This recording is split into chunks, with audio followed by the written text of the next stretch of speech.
ಆತ್ಮೀಯರೇ, ದಿನಕ್ಕೊಂದು ಕತೆ ಮಾಲಿಕೆಯಲ್ಲಿ ಇಂದು ಅಸಾಧ್ಯವೆಂಬ ಪದವನ್ನು ಅಳಿಸಿ ಹಾಕಿದವರು. ಒಂದು ಆಶ್ಚರ್ಯಕರ ಸಂಗತಿಯನ್ನು ನಾವಿಂದು ಹಂಚಿಕೊಳ್ಳಬೇಕು. ಪ್ರಪಂಚದಲ್ಲಿ ಸುಮಾರು 4 ಕೋಟಿಗಳಿಗಿಂತಲೂ ಹೆಚ್ಚು ಪ್ರತಿಗಳು ಮಾರಾಟವಾಗಿರುವ ಪುಸ್ತಕ ಮತ್ತದರ ಲೇಖಕರ ಬಗ್ಗೆ ತಿಳಿದುಕೊಳ್ಳೋಣ.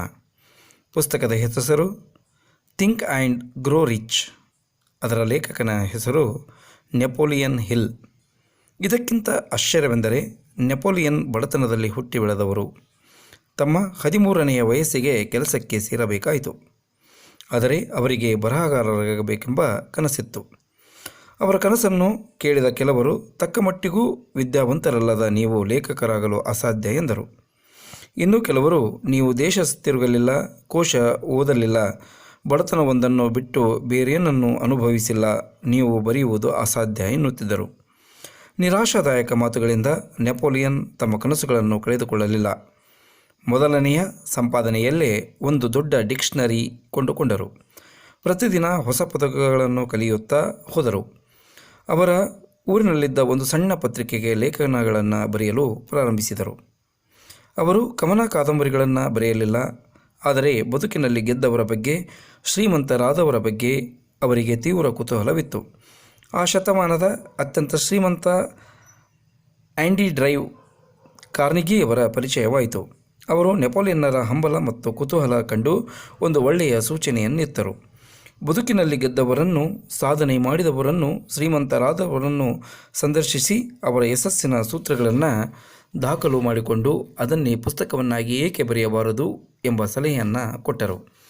ಸಲಹೆಯನ್ನು ಸ್ವೀಕರಿಸಿದ ನೆಪೋಲಿಯನ್ನರು Henry Ford, Thomas Alva Edison, Rockefeller, Charles ಕ್ಯಾವ್, Woodrow Wilson, William Wrigley, Graham Bell ಮುಂತಾದ 500ಕ್ಕೂ ಹೆಚ್ಚು ಜನರನ್ನು ಸಂದರ್ಶಿಸಿದರು.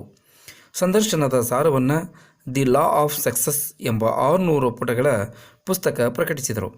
ಅದು ದಿಢೀರ್ ಎಂದು ಜನಪ್ರಿಯವಾಯಿತು. ಅದಾದ ನಂತರ ಅವರು ಬರೆದ ಥಿಂಕ್ ಆ್ಯಂಡ್ ಗ್ರೋ ರಿಚ್ ಎಂಬ ಪುಸ್ತಕ ಕೋಟಿಗಟ್ಟಲೆ ಸಂಖ್ಯೆಯಲ್ಲಿ ಮಾರಾಟವಾಯಿತು. ನೆಪೋಲಿಯನ್ ಹಿಲ್ ರವರು ಕೋಟ್ಯಾಧಿಪತಿಗಳಾದರು.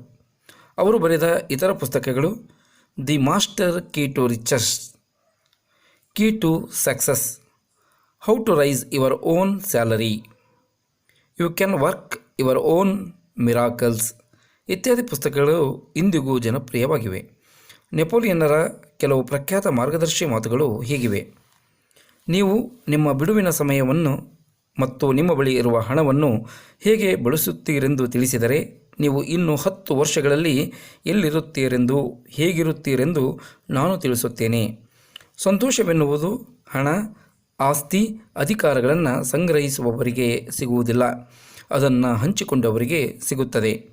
ನಿಘಂಟನ್ನು ಕೊಂಡುಕೊಂಡ ತಕ್ಷಣ ನೆಪೋಲಿಯನ್ ಮಾಡಿದ ಮೊದಲನೇ ಕೆಲಸವೇನು ಗೊತ್ತೇ? ಆ ನಿಘಂಟುವಿನಲ್ಲಿದ್ದ ಅಸಾಧ್ಯ ಎಂಬ ಪದವನ್ನು ಅಳಿಸಿ ಹಾಕಿದ್ದು. ಬನ್ನಿ, ನಾವು ನಮ್ಮ ಬದುಕಿನ ನಿಘಂಟಿನಿಂದ ಅಸಾಧ್ಯವೆಂಬ ಪದವನ್ನು ಅಳಿಸಿ ಹಾಕೋಣ.